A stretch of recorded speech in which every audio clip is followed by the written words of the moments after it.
Nak cari package perkahwinan, jomlah ke Arjuna Ina, Johor Bahru. Hai. Alhamdulillah semua berjalan dengan lancar. Memang saya pun rasa kurang penat lah bila kru dan tim memang memberi kerjasama yang baik, memastikan kami punya majlis ni memang lancar. Terima kasih banyak membantu, memudahkan urusan kami. Lambai sikit, lambai sikit.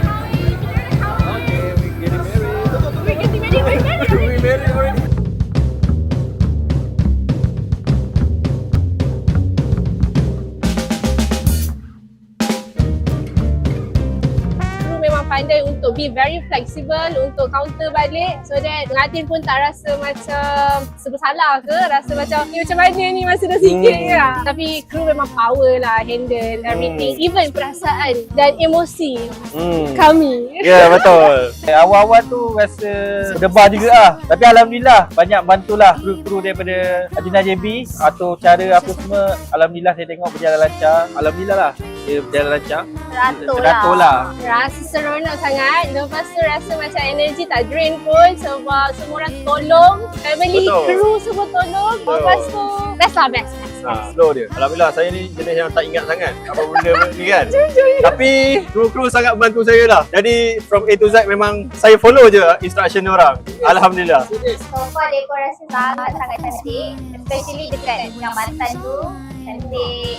Dia macam bagi vibe fantasi lah. So Arjuna punya venue sangat-sangat cantik. Dia simple tapi meriah. So dari jauh pun dah cantik lah.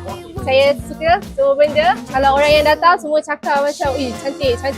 So saya akui everything is very nice. Lepas tu saya suka warna dia memang pop up kan kita orang. Lepas tu dia every single little thing semua memang cantik lah. Pelamin ke, hallway ke, meja makan ke, tempat kita orang bersiap ke, padas ke, surau pun okey lah.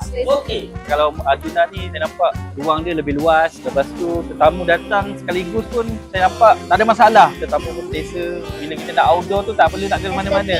Estetik. So kita gambar kat sini je.